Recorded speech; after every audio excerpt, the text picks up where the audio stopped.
You ask Tiger to solve. This deals with linear equations with one unknown. The final result is x equals 2. Let's solve it step by step. Group all x terms on the left side of the equation. Add 5x to both sides. Group like terms. Simplify the arithmetic. Group like terms. Simplify the arithmetic.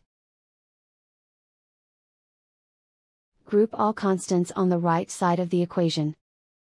Subtract 3 from both sides. Simplify the arithmetic.